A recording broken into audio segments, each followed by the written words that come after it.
Thanks, JJ, for joining me. If you'd like to introduce yourself first and your organisation. Yes, I'm Jean-Jacques Van Oosten. I'm known as JJ. I'm the group CIO of Travis Perkins. It's a UK largest builders merchant. They have 16 brands. One of them is very, very famous, like Wix. Travis Perkins itself, obviously, as well. And we've got 25,000 colleagues and about 2,000 shops or branches. Okay. What do you feel are the biggest challenges that lie out there for retailers at the moment? I think wherever you are in the world, being in London or the UK or in America or here in Asia, there's been a long-standing race for space. And rent has gone up quite a lot over the last decade. Saying that, in the UK especially, with the recession, which is a triple dip one now almost, the rent has gone down. And actually you shouldn't really go for a race for space. You should move to something I would call a race for apps, if I may say. Okay. And that would be very relevant to Singapore and Southeast Asia as well. And as well as the challenges, where do you think are the most exciting opportunities for retailers? I'm excited at being actually calm and very focused in this world. You can get extremely excited at doing more foreign direct investments or FDIs, especially in Asia. Or the same thing, you could get very, very excited investing loads and loads of money in new technologies. But you do need to focus a lot. So I can explain that if you want me to. Yeah, by all means. So I think, if you are in a country like Korea or China, the main thing is to actually understand what you format for your customers and the value proposition for your customer is, and evolve it a little bit. And once you go and hit the jackpot and that customers really like it, then go for growth. And if in the UK you have 16 or 20% market share, and you start in Korea and you only have, let's say, 2 or 3% market share, instead of going in various other countries like Vietnam, you should actually go in and grow your share as high as you can if you've done it in a home country. And that's, I would call that focus. On the technology side, it is really important to go and invest properly in that space. You could throw loads and loads of money in new e-commerce platform, but the most important thing again is to actually go and attract some extremely strong technologists and digital marketeers. They don't grow on trees, so you have to attract them, get them via a compelling vision.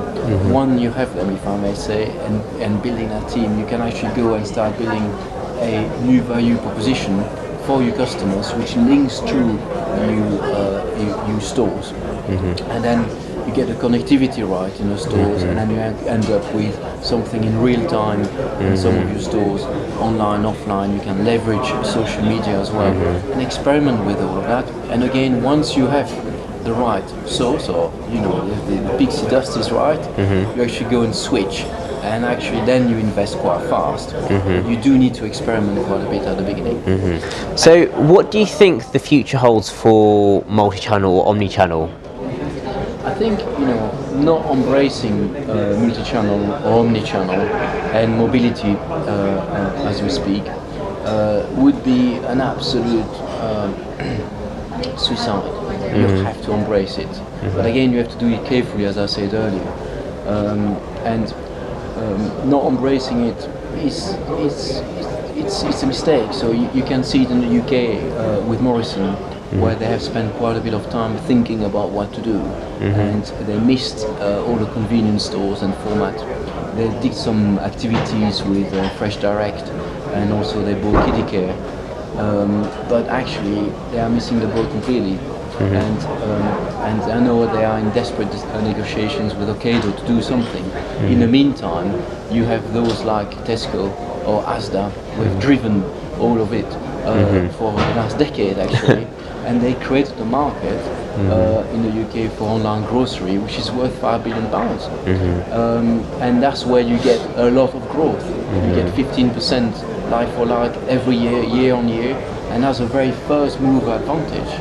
You have a big advantage as a first mover because you have sort of educate your customers on how to actually go and do the shopping online. I remember it started with fax machines, Right. then it moved to CD-ROMs, Yeah. then it moved to online desktops, then it's on mobile now. So you educate as a first mover advantage, you learn a lot, and you get an economic model that works. And then when you have that and you harness that, you then target other parts of the world where you can invest. And for multi-channel retailing, you do need a little bit of a network effect.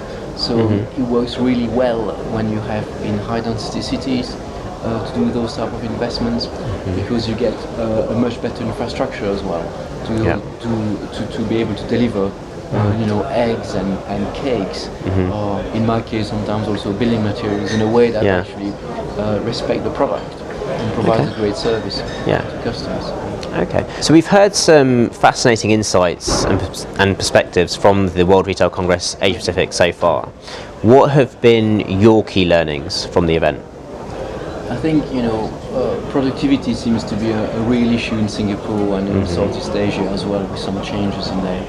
And I think that natural growth and especially including in China is going to become a little bit more difficult to get. Right. So there will be a real requirement to actually understand your customers even better and even more than you do today, so that you actually grow. The market will be grown by customer spend instead of having brand new customers leaving some of the villages, etc., coming to cities. So that's a big change. The other thing that I can see is around trust.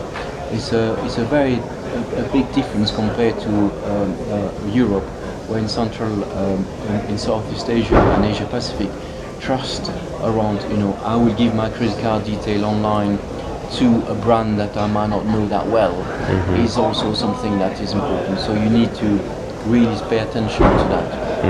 And then on the more fundamental aspects of an operating model within retail, I would say that there are some fundamental stuff that you need to build and invest in terms of skills.